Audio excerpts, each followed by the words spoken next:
All right, guys. So I want to show you this segment here on CNN because it really proves the just gargantuan iron grip that Trump has on the Republican Party. I mean, I know this is something that we all knew, right? But it's gotten worse.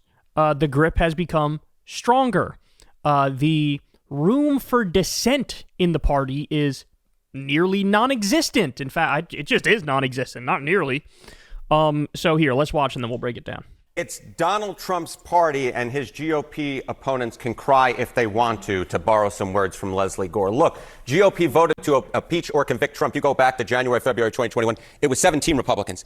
They're adios amigos, goodbye, see you later for the most part. Now, just five of them remain in Congress, just 2 in the House, 3 in the Senate. The bottom line is this: Trump had a big control over the Republican Party before, but now it is even stronger. There are very few folks who dislike Donald Trump on the Republican side who are still in the United States Congress. They either lost, right? They either lost, the anti-Trump Republicans, or they retired knowing they were going to lose, right? Okay. All right. Now it is even stronger. There are very few folks who dislike Donald Trump on the Republican side who are still in the United States Congress. He should be able to ram through legislation, at least on the ones in which he just needs Republican votes. And we're seeing the pressure campaign for his cabinet picks right now on the Hill. There were some anti-Trump sentiments going on among GOP voters during his first term. What does it look like now for his second? Yeah, I mean, look, it's the same basic thing that we see in the United States and the United States House. All right, Republicans on the Trump transition. You go back to January 2017. That's wild, bro.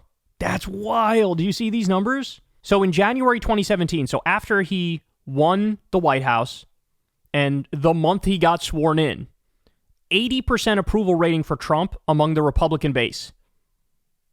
Now it's 96%. 96%. Wow. I would love to see these numbers compared to other presidents. Because, I don't know. I don't even think, Obama on his way in, was he at 96% support among Democrats? I would have guessed it's more like 91, around there, right? 96? Jesus Christ. Transition. You go back to January 2017, it was 80% approved. Now, that's not bad. But, oh, my goodness gracious, look at where we are now. It's 96%. I mean, you can't get any more universal, basically, than 96%. Those that disapprove, look, it was 10% back in January 2017. Now it's down to, get this, it's down to just 4. It's down to just 4. So, look, there are no GOP opponents in the United States Congress. There are very few among Republican voters. This is Trump's party. Mitt Romney, 100% correct on that. Folks like Romney just really don't exist in the GOP electorate or in Congress anymore. So he makes this statement. I think a lot of people thought, yeah. Sort of stating the obvious. What about 2028? Is there any sign that that's going to change? Yeah, look, if you're a GOP opponent of Donald Trump, maybe you hope the future is somehow brighter for you. Not right now. Look, it's still very, very early, but look, the top chances to be the 2028 GOP nominee based upon the polls and the betting markets. Vance, Trump Jr., Ramaswamy. Look, it's still very early, but this looks like Trump's party for now, and it looks like it will be for the foreseeable future. And Romney said he believed it would be Vance, which would be the obvious. Would be the obvious, and he is number one. Right on, he is number one. All right, those betting markets, you see them every day walking down the street in New York. They just have them up on billboards, and they pop up. It's don't spend your money that way. That's all I'm saying. I'm spending it on gifts for you. Thank you. John, this is to you, too. Yeah, somewhere Ron DeSantis is crying, by the way, looking at those 3 faces and noticing he's not among them. True. Ron DeSantis is crying. That was funny. Okay. I'm going to say something controversial, y'all. You ready? I'm kind of jealous of this dynamic. Now, I imagine, obviously I wasn't alive at the time, but I imagine during FDR's reign, it was super similar. 96% or more of Democratic voters loved FDR. Very, very few, if any, Democratic politicians who would buck FDR and his agenda and what he was calling for and what his philosophy and ideology and vision for the country was. I really don't think we've had anything remotely close to this on the Democratic side in my lifetime, right? Because we've never had in my lifetime a real, actual social democrat, populist left president. We just haven't had it. We had Bill Clinton, died in the wool neoliberal. Barack Obama, also neoliberal. Joe Biden, not as neoliberal as them, kind of like center-left, decent on economic policy, but certainly not a tried-and-true social democrat. There are times throughout his career he's embraced austerity and things of that nature.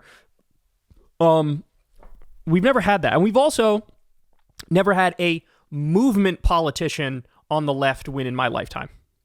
What's a movement politician is sort of like, it's an outsider politician who really harnesses the sentiment and the will of the people and rides that to power, as opposed to a machine politician, which is coming up internally through the establishment, through the system, getting to the top, and basically being like a wheeler and dealer, where your power doesn't really come from outsiders and this grassroots swell of support. It really comes more from understanding the inner workings of politics and climbing the ladder and getting there that way, while getting enough support among the people, but not this kind of support, right? Not what you're seeing here. I mean, the closest we came, of course, was Bernie, but he didn't win. But he was the closest we came to that. And I'm kind of jealous of this narrative, because this is how you, like, actually get an agenda done. Now, thankfully for us, what is it, like a 2-seat majority in the House for Trump? So even with these, like, this super ironclad base, it still might be a little difficult for him to get certain things done, because, you know, he would need, whatever, 10-seat or more majority for it to really be like everything, rubber stamp, you know? But I'm jealous of this dynamic. You know, people always talk about the Democrats' big tent, and as if that's a strength, because it's like a diversity of viewpoint and all this stuff. And it's like, why do we never talk about the downsides of that? We never talk about the downsides of that. The downside of that is then you run into a brick wall, like, say, Barack Obama did when it was time to do healthcare reform, and he wanted the public option, and a bunch of Democrats were like, fuck off, we're not doing the public option. And, you know, it's like, what do? You try the carrot and stick approach, and I'm sure he didn't do everything I would have done if I was in his shoes, but eventually they just caved to, all right, individual mandate, no public option. And you need a movement candidate and a movement politician to create this groundswell of support and this, like, ironclad vision in order to really get the pressure that's needed to get things done. You understand what I'm saying? And it's like he was able to do that on the right. Trump is a weird one, because he absolutely is a movement politician. He's not a machine politician, but he's a movement politician who ends up serving the machine, because his views just happen to coincide with big business. He loves tax cuts for the wealthy, tax cuts for corporations, deregulation. Like, his views are good for the establishment, even though he genuinely came up as a movement candidate and an outsider, but he gets in there and serves the beast anyway, which is such a waste of that energy, of that movement politician energy, right? And then, look, I will say this at the end, though, and I think this part is pretty clear. This is not going to last for him. These sorts of numbers are not going to last. They're just not, because he's going to do a lot of things that are genuinely unpopular. And people think, like, Republicans think, like, oh yeah, we're totally down with it. And it's like, you say that, but then, you know, when he does something that crashes the economy, right? Or, like we just discussed in the previous segment, he rolls back the Biden regulations, which banned junk fees and capped overdraft charges. You're going to be like, actually, I don't like that, right? If your wages go down or inflation goes up, or, like, you're going to be like, this sucks. You lose your healthcare. This sucks, right? So it's not going to last for him, but, like, that energy does need to be recreated on the left. And it's interesting, right? Because on the Republican side, when Trump gets sort of like fawning adoration and love from his base, you know, the right-wing media kind of likes that. The right-wing media likes that. It's sort of like incentivized to go in that direction.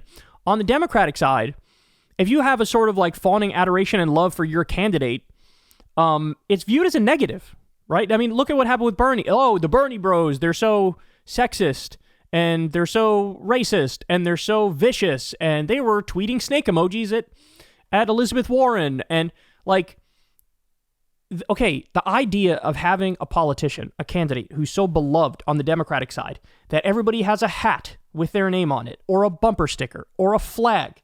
Like, looking at it on the right, it's like, yeah, it's kind of cringe and it's kind of bad because what Trump stands for is bad. But we would like to have somebody that we're that excited for on our side. Like, good things are good. Bad things are bad. So the Trump flag is bad. The Trump slogans are bad. All the, that stuff is bad because what Trump stands for is bad. But if you have somebody who stands for good things, yeah, why the fuck not be cringe and dive into the deep end and have the flags and have the bumper stickers and like that sort of enthusiasm needs to be recreated. But Democrats are hesitant to do stuff like that. And the elites don't want that. They want the quote unquote big tent where everybody in the fucking tent is pissed off and you end up getting nothing done. Right? So, wow. These numbers are sort of devastating. And I just hope that the 2-seat majority, I hope there's consistently like 5 to 10 Republicans in the House who are like, nope, don't agree with whatever Trump's proposing. But they're gonna rain hell on them, bro. They're gonna rain hell on them, and we'll see if it works. But just once, I want this kind of energy, this kind of enthusiasm, this kind of movement candidate to actually get power on the left, on the Democratic side.